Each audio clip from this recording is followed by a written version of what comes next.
Hey, all right, okay, hey, with a shoulder. Okay, I want to stop. Hi, it's Scola and welcome back to Motivation Monday. So today I'm going to be going through every single diet I have ever tried, and I've actually tried quite a lot, and I'm going to be talking about which ones are the best and which ones are best to avoid. So let's get right into it.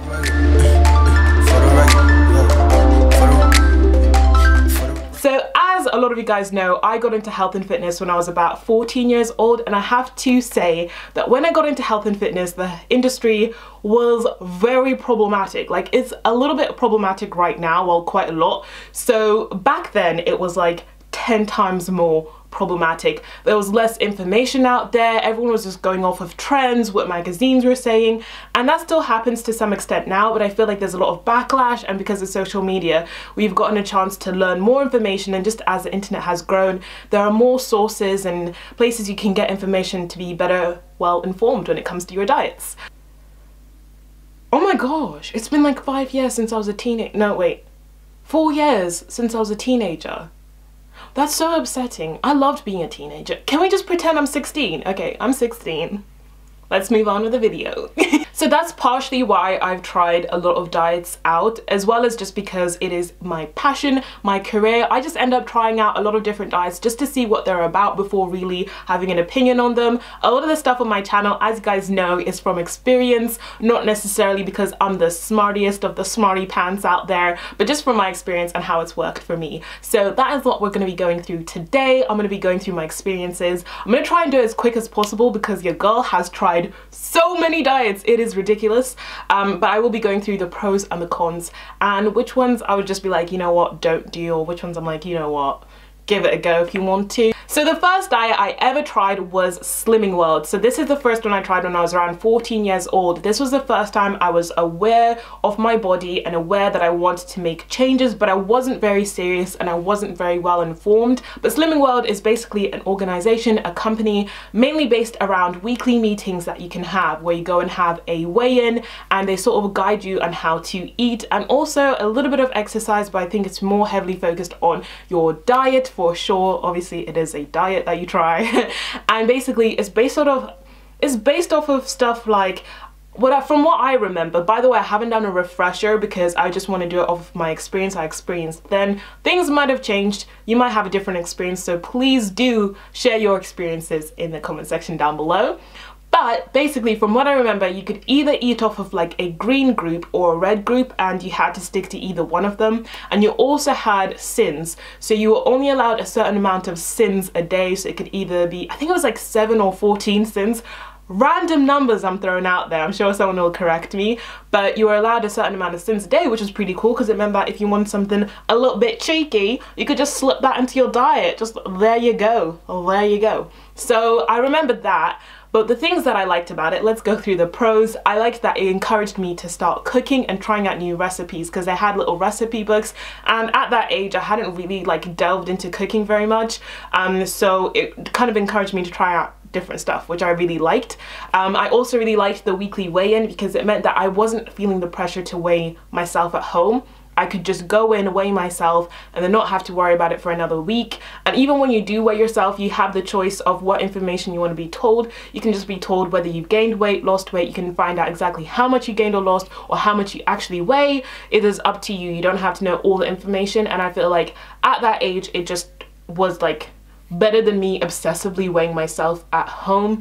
And so I really did like that they had an emphasis on not weighing yourself at home, but coming into the meetings and doing that. I also really liked the community aspect of it. I just liked that, like, for a lot of these like middle-aged men and women, it was really cool that they could go into this like village hall or town hall, go in and just feel connected to other people going through the same thing. Much like my little Tumblr community I had, they had it in real life, which is probably a lot better because you actually get to have face-to-face interaction with people. So those are the pros. The cons for me were just, I felt like it didn't teach me much about nutrition. I don't know if I just wasn't paying attention, but at the time I don't think it actually gave me a basis of like, this is why you're doing what you're doing. I felt like it was more just like, just do this and you'll see results, basically. And I just felt like at that point, what I was really in need of is just learning the basics, finding out what works for my body, what doesn't, and the scientific backing behind that. I just felt like that was the only thing that was missing for me at the time. So those are my pros and cons of Slimming World. I do remember losing quite a bit of weight whilst I was doing it, whether it was due to their methods or just because it was the first time I'd ever been conscious about just being a little bit healthier with my habits. I don't know, but that was almost 10 years ago now, so things might have changed now. So if you've ever done Slimming World, do comment down below and let me know how you found it. I did actually go to a meeting with my mum like last year or something, because she like tried it briefly again and thought she'd give it a go, and yeah, seemed things were still pretty much the same. Next up, I'm going to be talking about fasting, the fasting diet. Now, this is more of a method of eating rather than what you physically eat. So it's not so much like a diet, more of a method, way of eating, but still, I guess you could call it a diet. So I've tried many different types of fasting, mostly for religious reasons, but I did get into the whole fasting for diet reasons and thought I'd give them a go at some point in my life. So most of the fasting I've tried has been in the last 2 years or so, as I've been trying to find different methods that work for my hypothyroidism and what will just work best for my body now with the slower metabolism and that kind of stuff. So I will start off with intermittent fasting. So intermittent fasting is basically where you try to shorten the window of time that you actually eat. So instead of eating all day long, you're just eating for about like, I don't know, 4 or 5 hours of the day, and then outside of that window you're not eating. So for example, you wake up in the morning, you don't have breakfast, you might have a later lunch, so you might start eating at like 2 p.m, 3 p.m, and then you have to stop eating at a certain point like 7 p.m. or something like that. So you see the window of the time that you're eating is very short. However, the aim is still to get as many calories as you need in the day. So it's not about under eating or starving your body, it's still about getting the same energy in. But the concept is that basically for the majority of the day, you're burning fuel from your body rather than from the food that you're constantly eating. Now, I have tried this both accidentally and on purpose. Simply accidentally, sometimes I just wake up, don't feel like breakfast, and then I end up having a super busy day and I don't end up eating until the afternoon. So I found that I did like it for the busier days, but for the quieter days, I'm the type of person who loves breakfast, and I just love waking up knowing I'm gonna have a breakfast. Well, the pros are obviously when you're having a busy day, you don't have to worry about food, you don't have to worry about it. And then that also takes me into 1 meal a day. So I only recently found out about this. I want to say this year. I don't actually know, because this year has been so long. Can you believe how much has happened in 2018 and we're nearly coming up to the end of it? It's mental. But I tried the 1 meal a day diet because a lot of people in the hypothyroidism community say that it works wonders for them, and that's the first time they've been able to lose weight. So just like it says, you have 1 meal a day. So much like intermittent fasting, you would typically skip breakfast, lunch, and then you just go straight to dinner. I think that's the best way to really do it. You don't want to eat too early, because then by the time it gets nighttime, you're like, wow, okay, I want some food. But when I did 1 meal a day, again, much like intermittent fasting, I could see the benefits of just not having to think about food during the day. On busier days, it just meant I wasn't having to be like, oh my gosh, what am I gonna cook and stuff like that. And in some aspects, you do feel more focused throughout the day. Like just like there's something about like slight hunger that just makes you like uber focused on whatever you want to do.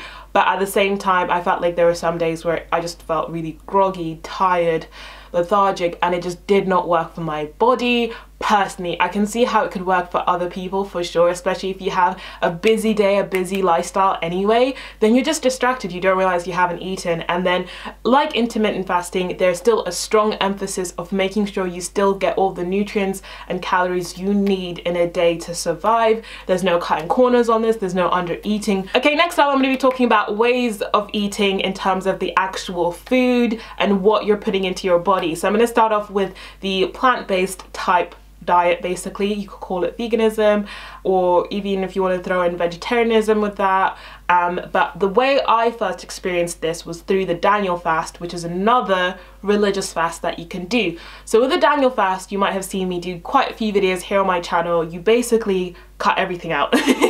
But you're basically like a vegan, but you don't eat any processed food whatsoever, and you can't have any sugar whatsoever. So no honey, no syrups like agave syrup, you can't be having none of that. Honestly, I love it because you just feel better in a moral sense social sense, environmental sense, all of that kind of stuff. You do feel great.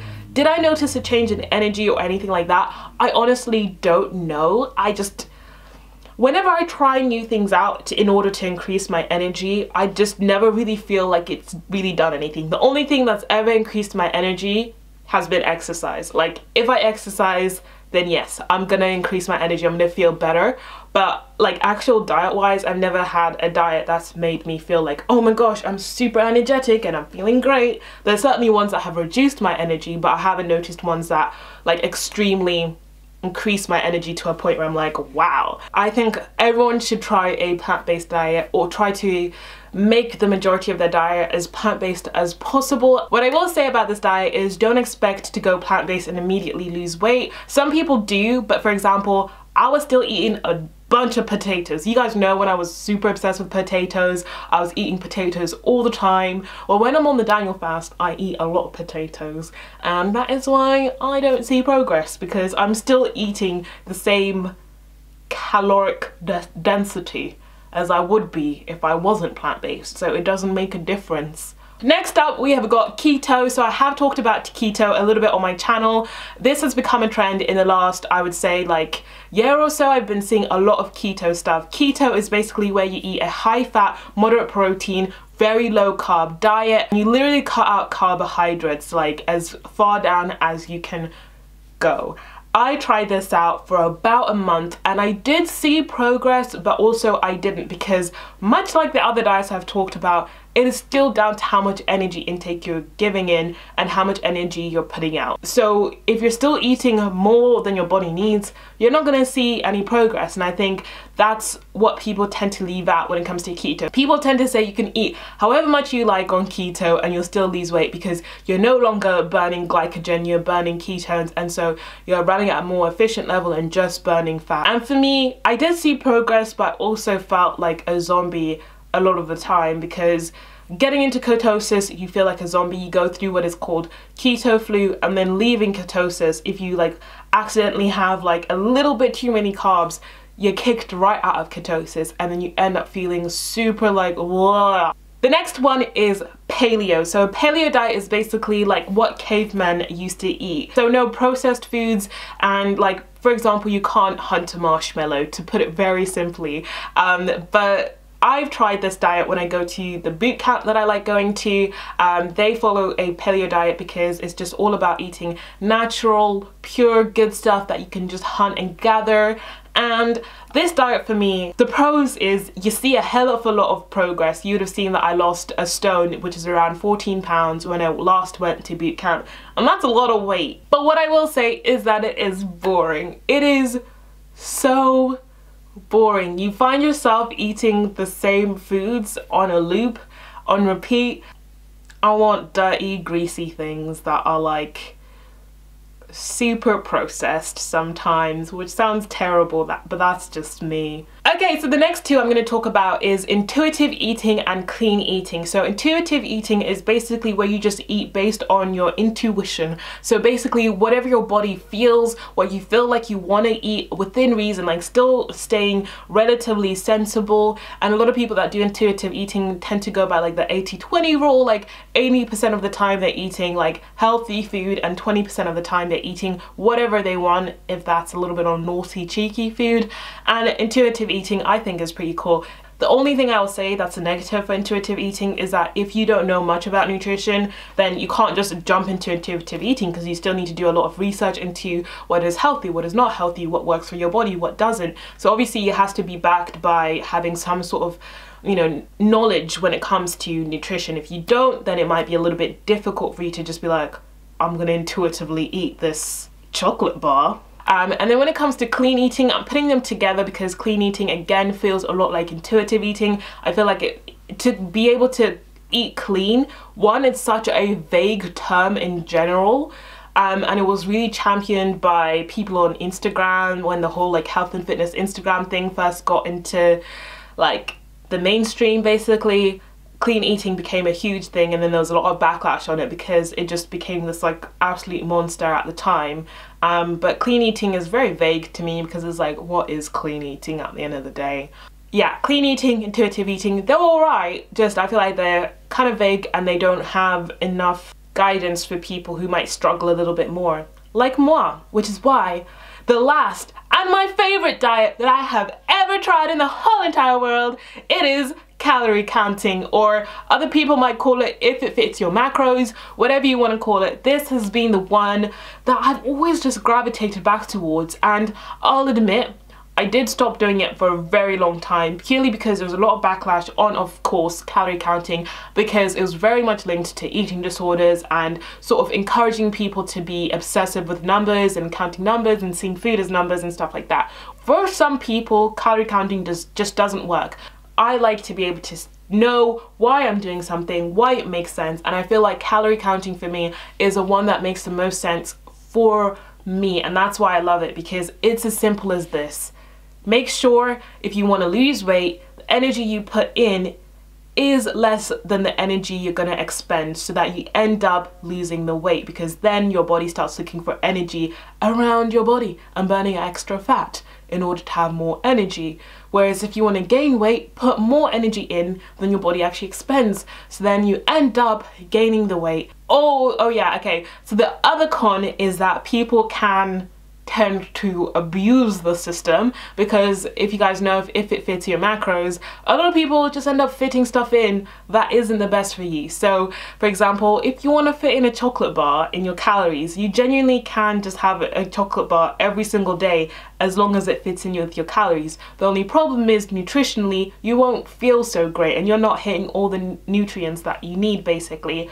But naturally, when you're calorie counting, what you will find is that you end up gravitating towards healthier foods. Simply because they're easier to fit into your calories, you'll figure out that a chocolate bar is equal to a whole meal, for example, if you just had more vegetables and just better foods for you, whereas that one chocolate bar will not fill you up for the rest of the evening, for example. So yeah, I actually wanted this to be a short video. I tried to run through everything as fast as possible, but it's still been so long.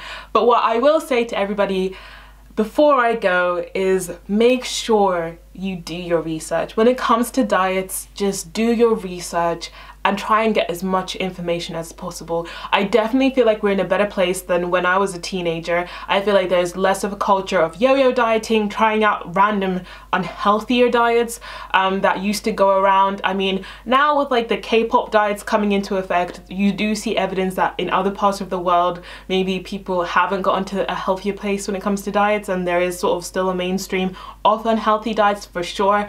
But what I will say is just please do your research, please stay safe, and you know, it's not good to try out 50 million diets. I would always just say research, look into information, figure out what fits into your lifestyle the best, what you will enjoy and what will work best for you. So yeah, I have been talking for a really long time, so I'm gonna go now, but I hope you found this video helpful. I'd love to know what diets you guys have tried. Do comment down below any diets you've ever tried, which ones were the worst, which ones were the best.